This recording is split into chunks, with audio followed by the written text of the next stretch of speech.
Pues miren, me alegro muchísimo de estar con ustedes nuevamente celebrando un año más que el Señor permite a esta hermosísima congregación.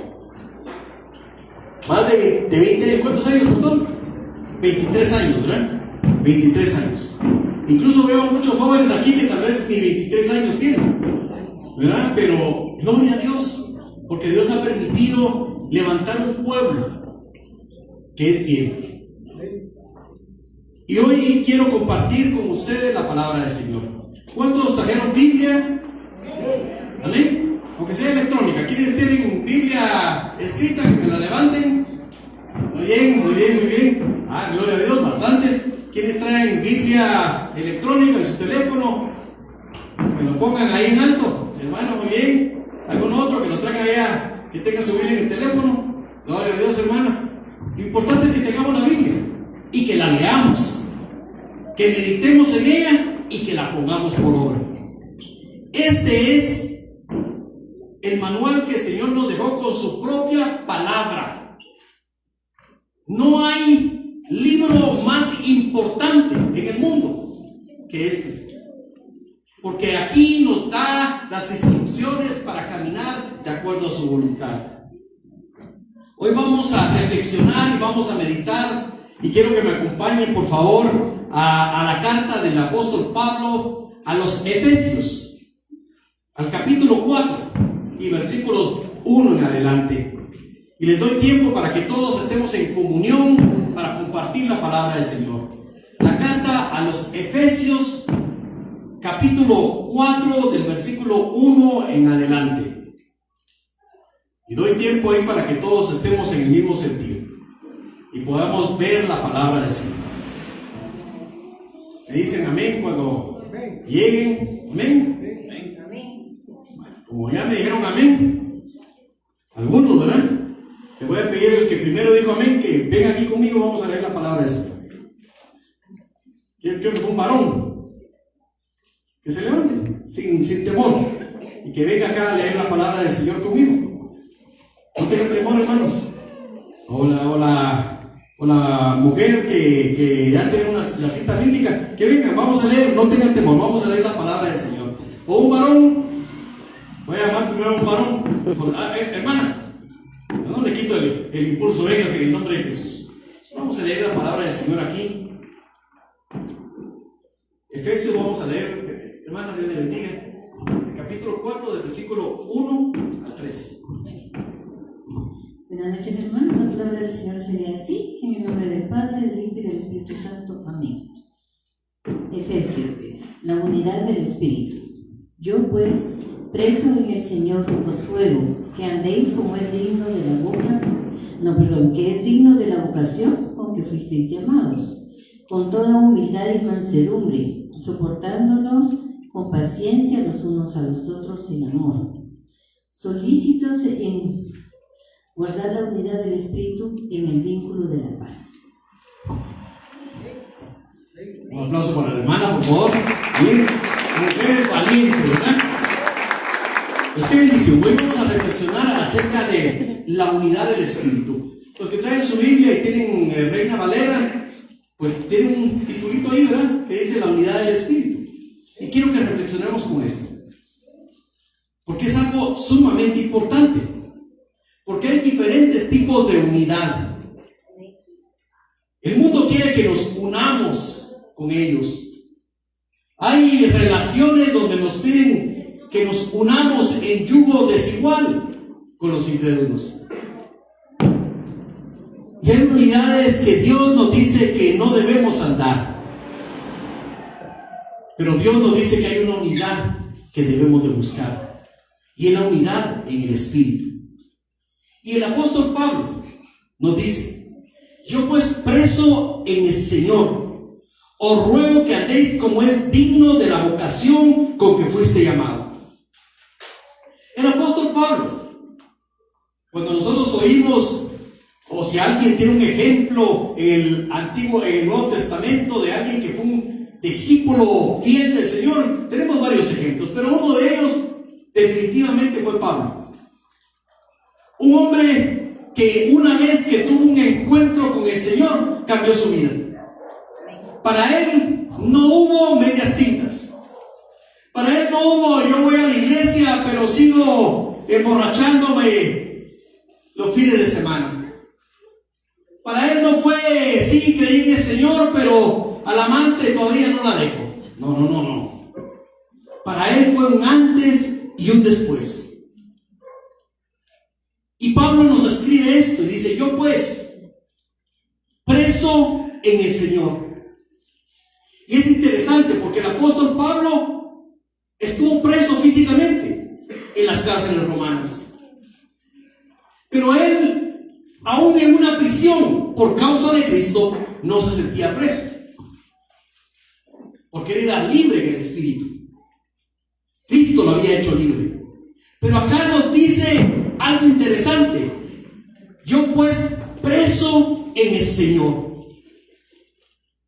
¿Y qué significa estar preso en el Señor? Pero si nosotros cantamos, Dios nos ha hecho libre. Pastora, que el Señor le bendiga. Qué gusto poderla saludar, pastora.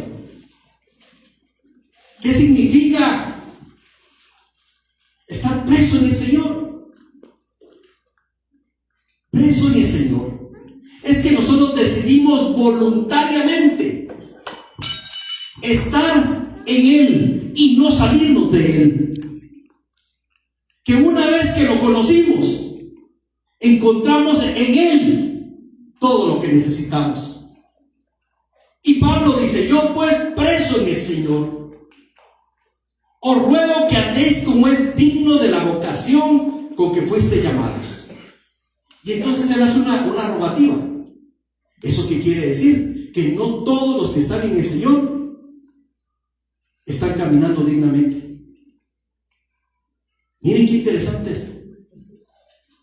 Pablo dice: miren, yo prefiero estar preso en el Señor. Yo no me saco de ahí. Yo he encontrado que en Cristo tengo todo lo que necesito. Todo lo que yo he anhelado lo tengo en Cristo Jesús. Ahora yo les ruego que anden como quien son dignos de la vocación con la que fueron llamados. ¿Cómo es caminar dignamente en la vocación que fuimos llamados? Cada uno tenemos que examinar nuestro caminar. El caminar dignamente es caminar bajo el mandato de Dios. Y hoy el Señor nos hace el llamado para ver cómo andamos caminando. Estamos caminando dignamente en la vocación que fuimos llamados. ¿Qué vocación es? ¿Se recuerdan? Bueno, aquí quienes veo muchos jóvenes. Algunos están diversificados estudiando en este momento. Cuarto, quinto, no sé cómo le dicen ahora. Están en bachillerato, en un bachillerato de computación, que me levanten la mano. Jóvenes, todavía están ahí, están todavía básicos. Bueno, pero cuando llegan al tercero básico,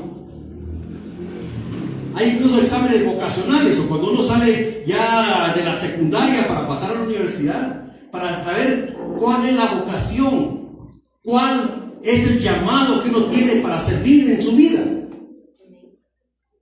Pues Pablo usa la misma palabra. ¿Cuál es el llamado que tienes tú para servir en tu vida? ¿Para qué fuiste llamado en el Señor? Cuando somos llamados en el Señor, cuando respondemos el llamado del Señor, Dios nos pone propósito. No estamos aquí por casualidad, ni estamos aquí para perder el tiempo. Es porque Dios nos dio un propósito. Y miren qué hermoso, porque hoy, como vine temprano, me pude leer la visión, la misión, los textos bíblicos que tienen en la iglesia. Qué maravilloso.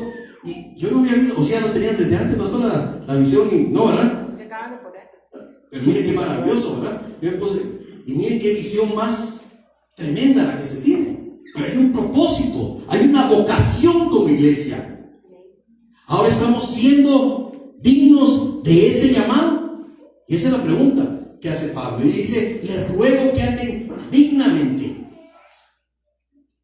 El mundo está esperando hombres y mujeres que caminen dignamente, que den testimonio de un Cristo que cambia, de un Cristo que transforma, de un Cristo que levanta.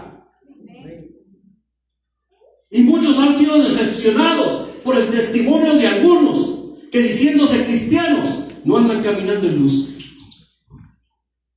Y Pablo hace ese llamado y dice el versículo 2: con toda humildad y mansedumbre, soportándonos con paciencia los unos a los otros en amor. Porque una de las cosas que nos hace caminar dignamente en el llamado y en la vocación que Dios nos llama es el testimonio de amor que podamos dar. Y el primer testimonio es en el amor que nos tenemos los unos a los otros.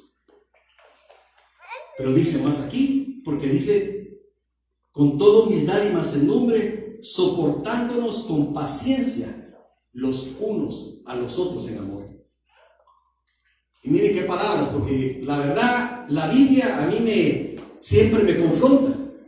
Porque la Biblia no esconde nada, incluso no esconde nuestra propia debilidad. Porque el poder de Dios se perfecciona en nuestra debilidad. ¿Y por qué dice que andemos en humildad, en mansedumbre, soportándonos? Soportándonos. Si se vieran desde acá, qué caritas más lindas miro acá. Caritas hermosas, agradables, amables, generosas. Pero en el trato, muchas veces no somos tan así. En el trato de los unos con los otros, a veces no somos tan generosos. A veces no somos tan humildes. Y el Señor lo sabe. Pero Él sabe también que esto no es posible con nuestras propias fuerzas. Mantenernos en humildad y en mansedumbre solamente se puede con el Espíritu Santo de Dios, soportándonos en amor. ¿Cuánto hemos tenido que soportar a alguien que no camina como nosotros queremos que camine? Pero la pregunta también es: ¿cuánto nos han soportado a nosotros? Nuestro carácter y hasta nuestra malcriadez. Por amor a Cristo. Por amor a Cristo. Hasta que la imagen de Cristo sea formada en nosotros. Por eso la iglesia de Cristo, miren, 23 años. Para algunos será poco, para nosotros es mucho. Pero 23 años siendo fieles a la vocación y al llamado de formar la imagen de Cristo en nosotros. Para que nosotros demos testimonio de amor a un mundo que está lleno de odio, de división, de egoísmo y de envidia. Y dice el versículo 3 que leímos: solícitos en guardar la unidad del Espíritu en el vínculo de la paz. Solo hay una verdadera unidad. Todo lo demás es una unidad falsa. La única unidad es aquella que se puede unir. Dice aquí: la unidad del Espíritu.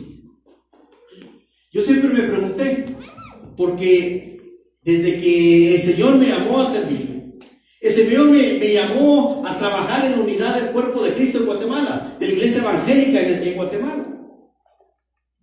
He trabajado por muchos años y por mucho tiempo fue árido, difícil. Pero encontré algo en la palabra. Miraba que los discípulos del Señor eran muy diferentes.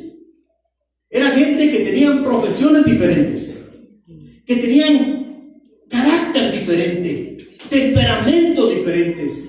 Vemos a un Pedro impetuoso, pero vemos a otros que eran más tranquilos. Pero vemos que había unos que eran incrédulos como Tomás, otros que eran cariñosos como Juan, que se acostaba en el pecho del Señor. Otros eran lo que podríamos denominar ahora guerrilleros. Otros eran cobradores de impuestos. Pero ¿cómo todos ellos podían estar juntos en unidad?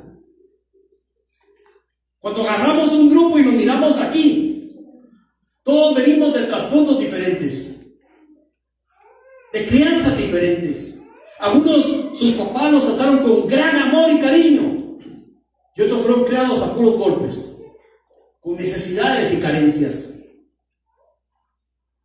Pero estamos aquí, redimidos unidos por la sangre de Cristo. Y esos discípulos podían estar juntos porque había algo que los unía y era Cristo. Aquí podemos ser una familia, no una organización, no simplemente un grupo que está legalmente inscrito, sino somos un cuerpo unidos por un espíritu, el Espíritu Santo de Dios. Y solo en ese espíritu podemos tener el vínculo de la paz. Y dice la palabra de Dios ahí mismo en Efesios, si todavía tienen abiertas sus Biblias, y ni las vayan a cerrar porque hoy vamos a hablar en Efesios 4 y ahí nos vamos a mantener. Y dice un cuerpo y un espíritu, como fuiste también llamados en una misma esperanza de vuestra vocación. Un Señor, una fe, un bautismo, un Dios y Padre de todos, el cual es sobre todos y por todos y en todos. Y el apóstol Pablo viene y nos dice, miren, ¿qué tenemos en común? ¿Qué tenemos en común los que estamos aquí? Como les digo, probablemente no tenemos mucho en común, aunque tal vez todos vivimos o todos viven aquí en Santa Catarina, ¿verdad? Pero ¿qué más tenemos en común? Algunos no tenemos mucho en común, pero Pablo dice, sí tenemos algo en común. Los que venimos a Cristo, dice que tenemos un Señor, no dos, ni tres, ni cuatro, ni señoras, no, un Señor, una fe, un bautismo, un Dios y Padre de todos, el cual es sobre todos, por todos y en todos. Y entonces Pablo empieza a explicarnos qué significa la unidad para que nosotros podamos dar testimonio afuera. Porque no podemos dar testimonio si antes nosotros no hemos recibido de parte de Dios su amor, si no vivimos en la unidad con Él y en la unidad con su cuerpo. Porque no está separada la unidad con Dios y la unidad con nuestros hermanos. Algunos han querido decir, no, es que yo tengo buena comunión con Dios, pero con los de la iglesia ni me hablo. Y eso no es así. Porque, ¿cuáles fueron los dos mandamientos más importantes que dijo Dios, que ahí se basaba toda la ley y los profetas? Amarás al Señor tu Dios con toda tu mente, con todo tu corazón, con todas tus fuerzas, y a tu prójimo como a ti mismo. Y vemos que hay dos cosas importantes para todo creyente: amar a Dios y amar al prójimo. Y esas dos cosas no se pueden obviar.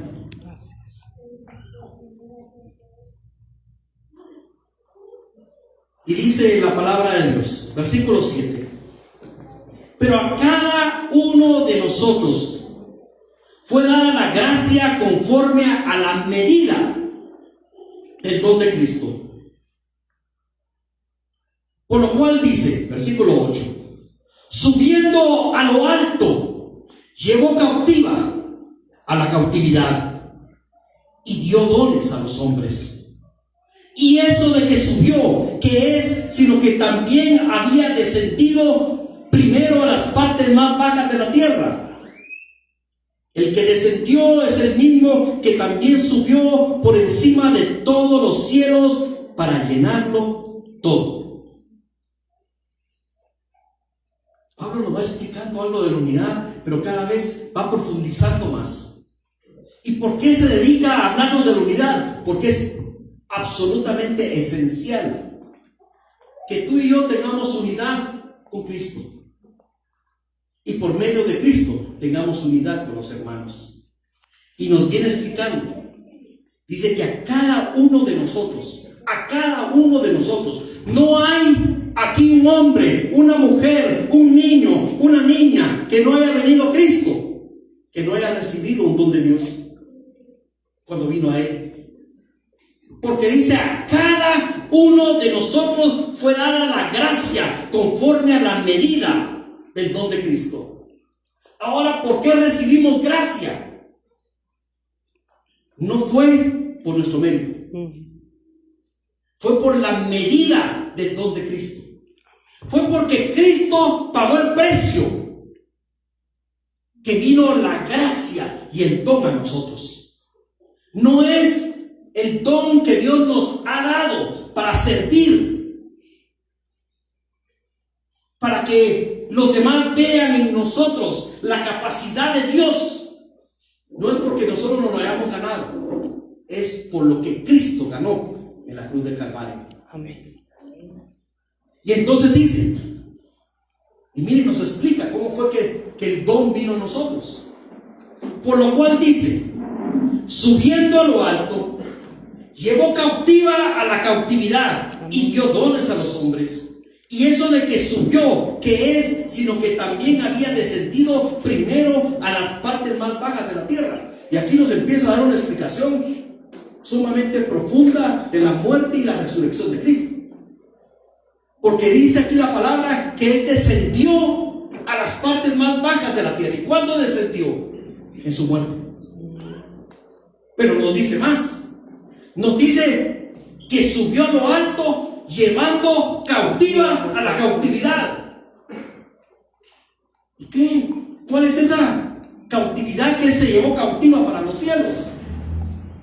Muchos dicen y lo hablan porque en el Evangelio de Lucas, cuando Jesús habla, y no es una parábola, es una historia, porque Él da nombres y en las parábolas no se dan nombres específicos, narra la historia del rico y Lázaro. ¿Algunos se recuerdan de esa historia? Dice la historia de que había un pobre que se llamaba Lázaro, que estaba a las puertas de un hombre rico y comía de las migajas que caían de la mesa. Y aunque no se nos dice explícitamente, se nos da a entender que este Lázaro, el pobre, era un hombre fiel a Dios, aún en su pobreza, aún en su miseria. Pero el hombre rico pasaba en banquetes siempre, y los dos mueren. Y dice la palabra de Dios que vino Lázaro y los ángeles lo condujeron al seno de Abraham. Que el seno de Abraham, que podríamos decir es el paraíso. Y el hombre rico, cuando muere, abre sus ojos, los abre en el lugar de tormento. Pero esta historia que está narrando Jesús es antes de su muerte y de su resurrección. Y nos dice que el rico se encontró con un sufrimiento intenso, con un calor enorme. Y dice que a lo lejos logró ver el paraíso. Y vio a Abraham. Y le dijo, Padre Abraham. O sea que tenía conciencia, tenía voz. Manda por favor que Lázaro, vio a Lázaro estaba ahí. Moje su dedo en agua y por favor que me lo ponga aquí en la lengua, porque este calor me atormenta.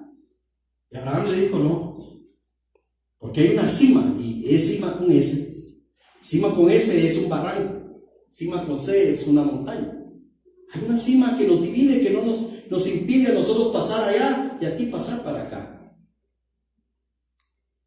Y entonces esa historia nos refleja que en el Antiguo Testamento, los santos del Antiguo Testamento iban al lugar que se llamaba el Seol, el lugar de los muertos, que estaba abajo, pero estaba separado el seno de Abraham del lugar del castigo. Pero nos dice la palabra que Cristo bajó y se llevó cautivo la cautividad, porque los santos del Antiguo Testamento estaban esperando también la victoria de Cristo. Y fue llevada al cielo. Ahora cuando morimos, el creyente muere y abre sus ojos delante de la presencia del Señor en el paraíso de Dios. Porque Pablo dijo, yo subí al tercer cielo, al paraíso de Dios. Y Cristo hizo algo tremendo. Rompió el yugo, el destino que tenía la humanidad y venció a la muerte y subió al cielo. Y dice, el que descendió, el versículo 10, es el mismo que también subió por encima de todos los cielos para llenarlo todo. Cristo subió y está a la diestra del Padre, arriba de toda autoridad, arriba de todo principado, arriba de todo dominio y todo nombre que se nombra. Y cuando subió al cielo, mira lo que dice el versículo 11, y él mismo constituyó a unos apóstoles, a otros profetas, a otros evangelistas, a otros pastores y maestros, a fin de perfeccionar a los santos para la obra del ministerio, para la edificación del cuerpo de Cristo. Cristo murió. Y murió por nuestros pecados. Pero resucitó en el poder de Dios y le arrebató las llaves del Hades y de la muerte. Y subió al cielo. Y en todo poder dice que dio, y él mismo constituyó apóstoles, profetas, evangelistas, pastores y maestros. ¿Quién instituye a los pastores? Cristo. Aunque el llamado pueda venir a través de los hombres o las mujeres, el llamado para servirle a Dios viene del mismo Cristo. Él los constituyó. Ahora, ¿para qué constituye? Porque Dios, cuando Cristo sube, Él forma su iglesia. Y Él mismo, escucha bien, Él mismo organiza su iglesia. ¿Para qué? A fin, versículo 12, a fin de perfeccionar a los santos para la obra del ministerio, para la edificación del cuerpo de Cristo. ¿Para qué sirven los ministerios y los ministros que nos menciona la palabra? Cada ministro, su función es perfeccionar a los santos. Los pastores, los líderes que Dios levanta en las congregaciones, son para perfeccionarte a ti, para marcar en tu vida el carácter de Cristo. Esa es la función y ese es el orden que puso Dios. Por eso dice, soportándonos unos a otros. ¿Por qué? Porque muchas veces los que Dios llama al ministerio, tal vez tú dices, pero si yo sé más, pero si yo podría hacer mejor las cosas, pero si yo tengo mejor voz. Pero es Cristo el que eligió. ¿Para qué? Para perfeccionarte a ti. Para que cada día te parezcas más a Él. Porque a veces necesitamos que sea rebajado nuestro orgullo para poderle servir adecuadamente. Desde que empecé a servirle al Señor y a seguirle, y puso líderes en mi vida que probablemente a veces decía, pues yo conozco más la Biblia que ellos. Pero no era eso lo que me estaba enseñando Dios. Era sometimiento, era humildad, era obediencia. Porque si no te puedes someter a la autoridad que ves, ¿cómo te vas a someter a Dios que no ves? Gracias.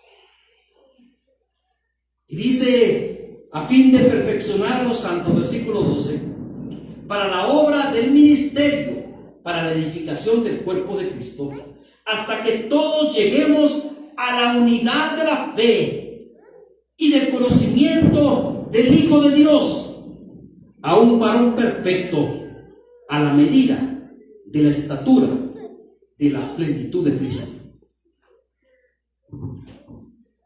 ¿Cuál es nuestro objetivo final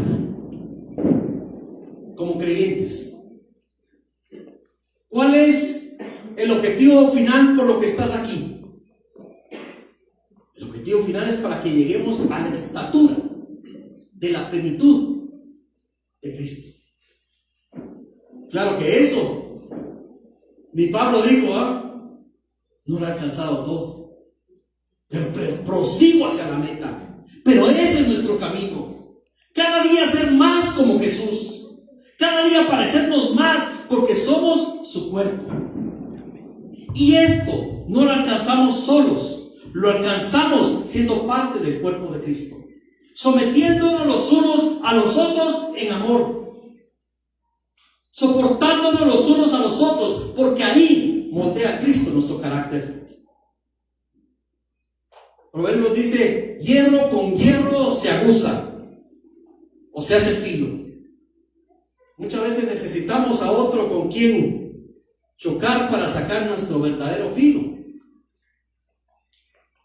O hay una imagen tan hermosa que nos habla que cuando David fue al río a traer las piedras para pelear contra Goliat, no fue a agarrar piedras de ahí donde estaba. Seguramente en el desierto donde él estaba para pelear con Goliat había piedras, pero las piedras del desierto son puntiagudas, llenas de aristas y de esquinas. Él fue al río, dice la palabra, a traer piedras. ¿Por qué? Porque las piedras del río son redondeadas. Pero nacieron así, no. Las piedras del río son redondeadas porque se han venido rodando y pegando una con otra, hasta que las aristas le son cortadas y eran más redondas y eran útiles para ser usadas en una onda. Dios usa nuestra propia convivencia en la congregación para que en el trato de los unos con los otros seamos pulidos para ser útiles en sus manos. Por eso es importante la unidad en la congregación, la unidad en el cuerpo de Cristo, la unidad de la iglesia, porque somos los que hemos de anunciar las virtudes de aquel que nos llamó de las tinieblas a su luz admirable. Pero ¿cómo podemos ser luz si somos oscuridad en la casa? Hay muchos muy jóvenes, pero algunos se recordarán del dicho, ¿cómo se llama? Candil de la calle, oscuridad en la casa, ¿verdad? ¿Cómo puede ser luz afuera y ser oscuridad en tu casa? ¿Cómo puedes tratar bien a todos los amigos y tus hijos tiemblan de miedo cuando llegas? La iglesia necesita testimonios de hombres y mujeres íntegros. ¿Y qué es integridad? Integridad viene de la palabra uno. ¿Qué quiere decir? Una sola cara, un solo carácter, una sola actitud. La misma actitud que tienes en la iglesia, la tienes en el trabajo. En la misma forma que tratas allá afuera a tus clientes, es la misma forma que tratas a tus hijos y a tu esposa. Integridad, una sola cara delante de Dios y de los hombres. Amén. Tenemos que crecer, y el crecimiento se da en la iglesia, en el trato los unos con los otros. Seguimos leyendo, versículo 14. Para que ya no seamos niños fluctuantes, llevados por doquiera de todo viento de doctrina, por estratagemas de hombres que para engañar emplean con astucia las artimañas del error, sino que siguiendo la verdad en amor, crezcamos en todo en aquel que es la cabeza, esto es Cristo. Muchas veces se habla de maduros naturales y maduros espirituales. De maduros naturales no hablemos porque ya me han pasado también los años, ¿verdad? Y muchos de aquí ya tenemos nuestros añitos. Pero la madurez que pide Dios es la madurez espiritual. Y esa madurez no se mira por los años naturales, se mira por el crecimiento que tienes en Cristo. Y entonces nos dice Pablo, para que ya no seamos niños fluctuantes. Hay diferentes etapas en la vida del creyente. Cuando venimos a Cristo, espiritualmente, somos bebés. Y pasamos a la niñez, espiritualmente hablando. Pero no nos podemos quedar siempre en la niñez. Hay creyentes que tienen 20 años y siguen siendo los niños caprichudos y consentidos. Y miren, lo vemos en lo natural.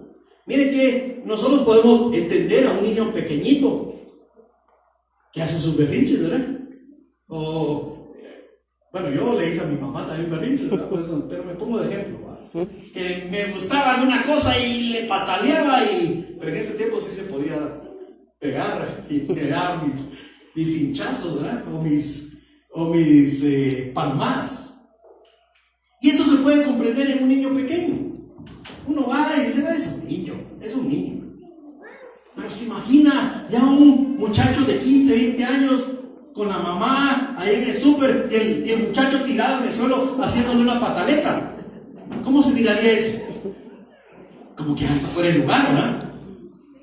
Pues así pasa con muchos creyentes. Con mucho tiempo ya de estar, que ya deberían ser adultos, maduros espirituales, y todavía están haciendo pataletas. Porque tenemos que crecer. Ya no tenemos que ser niños fluctuantes, llevados por doquiera de todo viento de doctrina. De aquí para acá, lo que nos digan, ahí vamos, porque no hemos sido arraigados en Cristo. Porque al ser arraigados en Cristo es tener crecimiento en la unidad y en el amor y en el conocimiento de la palabra de Dios. La palabra de Dios que se dice aquí sale como una leche pura para los niños, pero también sale como un banquete para que seamos fortalecidos. Pero tenemos que comerlo y tenemos que vivir. Porque ¿qué nos sirve tener las mejores prédicas si no lo pones por obra? ¿De qué te sirve ir al mejor gimnasio y haber pagado el gimnasio todo el año que viene, el próximo enero, si nunca fuiste? O pasaste y solo viste las máquinas de ejercicio, pero esas máquinas no sirven porque, miren, no me crecen los músculos. ¿Por qué nunca los usaste? La palabra de Dios es para ser puesta por obra, para que crezcamos y dejemos de ser niños fluctuantes. Y esto nos va a proteger para ser guardados de toda estratagema de hombres que para engañar emplean con astucia las artimañas del error. Y miren, esto es tan importante hoy. Yo ni lo voy a preguntar, porque quiero hasta los niños. ¿Cuántos tienen teléfono celular? Yo que les pregunto, todos tenemos aquí, ¿verdad? Un teléfono celular. Ahora, ¿qué tanto información vemos en el día del teléfono celular? Muchas cosas. Y ahora con la inteligencia artificial hasta salen gente hablando que ni siquiera son gente. Alguien que generó una imagen de inteligencia artificial. Pero lo peor es que han salido noticias y cosas de la iglesia que ni siquiera existen. Así es. Que son engaños de Satanás. Hace muy poco me mandaron un mensaje y me decían, pastor, mire esta alabanza. Y yo iba en el carro y la puse. La alabanza me parecía bonita, buen ritmo, la letra bíblica, pero había algo que no me cuadraba del todo. Y vine y se la mandé a mi esposa. Y dije, mira mi amor, ¿puedes ver tú qué te parece esta alabanza? Y me responde lo mismo. Mira, yo siento que está bonita, ¿ves? Pero algo que aquí que no cuadra, ¿verdad? Con esto. Y entonces le llamo y le pregunto al que me le envió, ¿y por qué me enviaste esto? Es que toda la letra y la música es hecha por inteligencia artificial. ¿Se imaginan? Pero puede ser la mejor música del mundo. la mejor letra del mundo, pero no está el Espíritu de Dios ahí. Y el que es niño fluctuante puede ser llevado al error. Y te voy a decir en el nombre de Jesús. Yo hace poco acabo de venir del extranjero, estuve en una convención mundial de las iglesias evangélicas. Y uno de los puntos que se tocó era cómo la inteligencia artificial está afectando a la iglesia. Y esto me llamó mucho la atención, porque esto va a tomar el control de todo. Hace muy poco estuve en una reunión donde estuvieron, pero miren, gerentes de bancos y toda la cuestión, y hasta lo noté, porque dice que ahora todos los gobiernos, incluso los gobiernos más altos, toman todas sus decisiones políticas, económicas, en base a la inteligencia artificial. Y uno digo, es que la inteligencia artificial ya tomó el control. Bueno, si es así, ¿cómo vamos a diferenciar lo falso de lo verdadero? ¿Cómo diferenciamos? Cada vez que vamos acercándonos más a los tiempos del fin, la situación se va a volver más complicada. Va a ser más difícil diferenciar la verdad de la mentira. Pero los verdaderos hijos de Dios permanecerán firmes en la verdad. ¿Por qué? Porque dejaron de ser niños y ahora saben distinguir entre lo bueno y lo malo, saben distinguir la voz del Señor de cualquier otra voz. Muchos preguntan, pero pastor, ¿cómo sé yo que esta es la voz de Dios y no es la voz del diablo o en mi propio corazón? Fácil, les digo, es muy fácil y muy difícil. ¿Cuánto tiempo pasas con Dios? Depende de la intimidad que tengas con Dios. Vas a empezar a conocerlo, a escuchar cuál es su voz. Y el ejemplo que siempre doy es, por ejemplo, mi esposa. Nosotros pasamos una gran cantidad de tiempo juntos. Yo conozco su voz, sé cómo se expresa, sé sus tonos de voz. Y con el tiempo ya hasta uno empieza a saber que hasta un leve gesto, ya uno sabe si está enojado o no, ¿verdad? Porque ya uno se conoce, ya sabe que, aunque no diga nada, ¿verdad? Una levantadita de hombros, ¿verdad? Una ceja que se mueve diferente, uno ya sabe. ¿Por qué? Porque se conoce, tiene intimidad. Y es lo mismo con Dios. Si alguien viniera y me hablara por teléfono, y me hablara con el cariño y todo como, pero no es la voz de mi esposa, yo estoy seguro que la reconozco inmediatamente, porque hablo con ella todos los días. Es lo mismo con Dios. Depende de la intimidad que tengas con Dios. Vas a saber distinguir la voz de Dios de la voz del mundo y de la voz de Satanás. Así es. Tenemos que crecer a dejar de ser niños fluctuantes llevados por cualquier viento de doctrina. Y tenemos que seguir la verdad en amor. Para que crezcamos en todo aquel que es la cabeza, esto es en Cristo. Y dice y termina aquí el versículo 16. De quien todo el cuerpo, bien concertado y unido entre sí, por todas las coyunturas, que se ayudan mutuamente, según la actividad propia de cada miembro, recibe su crecimiento para ir edificándose en amor. Ninguno de nosotros somos iguales. Y aunque tenemos un llamado general, tenemos dones individuales y distintivos. Aún los predicadores. Miren, yo cuando empecé a predicar, quería parecerme a los predicadores a los que yo escuchaba. Era en ese tiempo Gigi Ávila, tantos otros predicadores, ¿verdad? Dice, Señor, dame mi voz de predicador. Y el Señor me enseñó que a cada quien le da Dios su porción. Le da Dios su don. Y no es igual.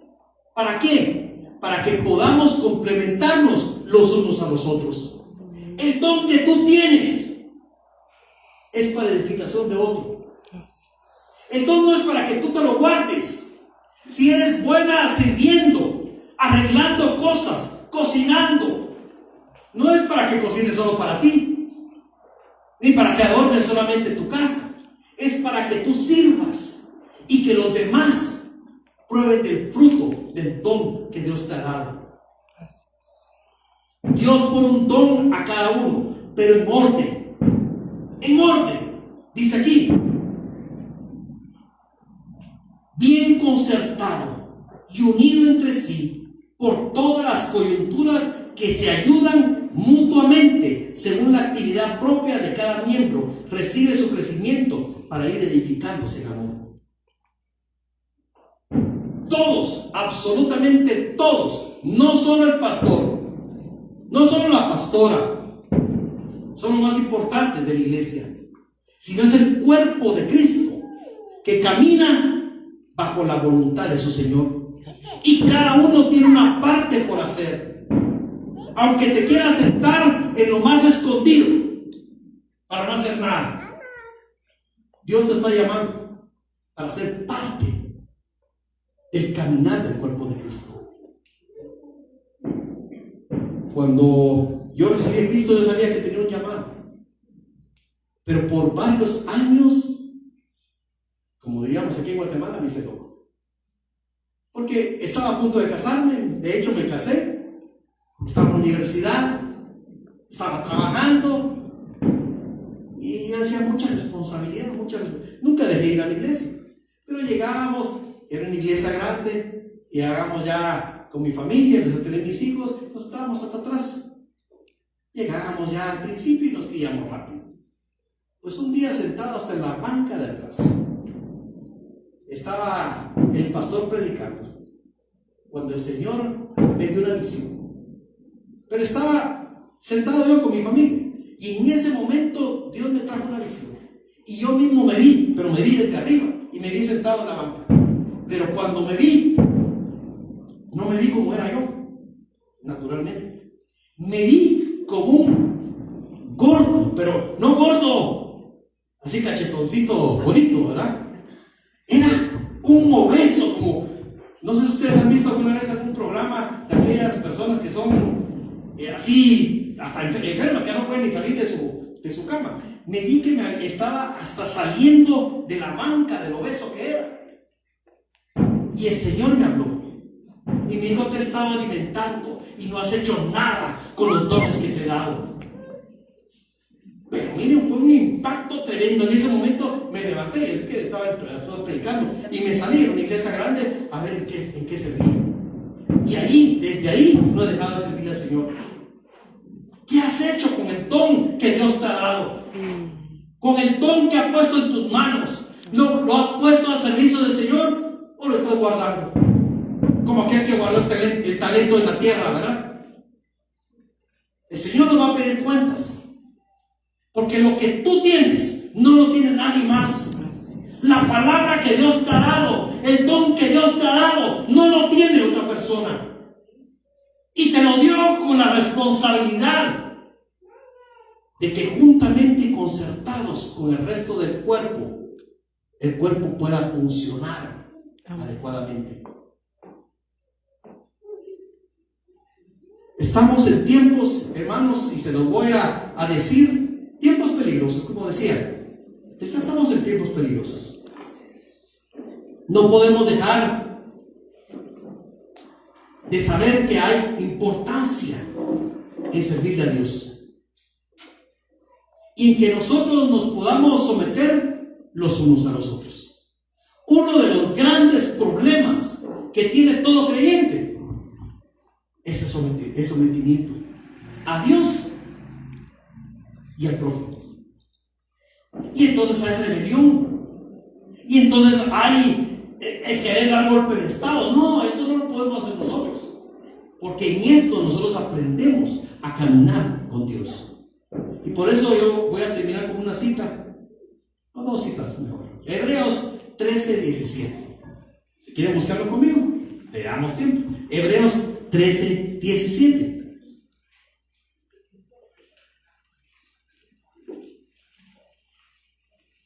Espera un momento ahí para que lo leamos todos juntos. Hebreos capítulo 13 y versículo 17. Amén. Un ¿Cómo vamos? Ven a mí, aquí a primera fila, ya los vi que están listos, pero vamos a dar un poquito de tiempo a los hermanos que ahí están todavía ojeando. Hebreos 13:17. ¿Estamos? Va. Leámoslo juntos. Dice: obedeced a vuestros pastores y sujetaos a ellos, porque ellos velan por vuestras almas, como quienes han de dar cuenta, para que lo hagan con alegría y no quejándose, porque esto no os es provechoso. Miren qué hermoso lo que dice el apóstol Pablo, y qué difícil. Obedezcan a sus pastores y sujétense a ellos. Uno diría, bueno, esto es sencillo. No es tan sencillo, porque Dios nos enseña por medio de la autoridad que nos pone. Nos enseña la sujeción y la obediencia que le tenemos que tener a Él. Miren, esto es fácil y complicado. Lo mismo nos dice en el matrimonio. Mujeres, sujétense a sus maridos como al Señor. Todo lo que nosotros hacemos va relacionado conforme la relación que tenemos con Cristo. Ninguna mujer se va a someter a su marido si antes no se ha sometido al Señor. La sujeción viene por medio de la obediencia a Dios. Es un fruto. ¿Y cómo lo aprendemos? En el trato los unos con los otros. Maridos, amen a sus mujeres como Cristo amó a la iglesia y dio su vida por ella. ¿Cómo aprendemos a nosotros a amar como esposos? En la medida que nosotros somos más como Cristo. Amén. ¿Cómo podemos ser dignos del llamado a la vocación? Siendo obedientes y sujetos a la voluntad de Dios y sometiéndonos los unos a los otros en humildad y mansedumbre. Hoy voy a terminar, porque el Señor me llamaba a que los exhortara a mantenernos en la unidad del Espíritu, que es la única unidad a la que nosotros nos vamos a someter, la que trae el Espíritu de Dios, y que respetemos y nos sometamos a nuestras autoridades que Dios pone aquí en la tierra. Y vamos a orar en este momento, porque Dios es bueno y nos da de su misericordia y su gracia. Te voy a pedir que se pongan de pie un momento y vamos a orar.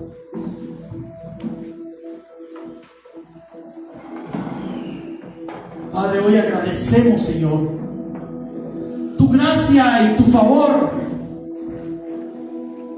sobre esta iglesia amada por ti, esta iglesia por la cual tú derramaste tu sangre, esta iglesia que hace 23 años, Señor, llamaste a tus siervos para levantar la obra. Hoy damos gracias, Señor, porque hoy podemos decir: Ebenezer, hasta aquí nos has ayudado. Gracias, bendito Dios, por el ejemplo de los hombres y mujeres que tú pusiste, Señor, al frente de esta obra, por la fidelidad, por el trabajo y por el amor. Hoy, mi Dios Santo, en este día de celebración, hoy celebramos primeramente inocente que viniste a esta tierra a rescatarnos, a pagar el precio que nosotros teníamos que pagar por nuestras culpas y pecados, para que al recibirte como nuestro Señor y Salvador, tu sangre nos limpia de todo pecado. Hoy nos toca empezar, Señor, continuar y llegar a la unidad de la fe, a cada día ser más como tú. Hoy es el tiempo de ponernos a cuentas contigo, Señor. Que tu Espíritu Santo hoy confronte nuestra vida.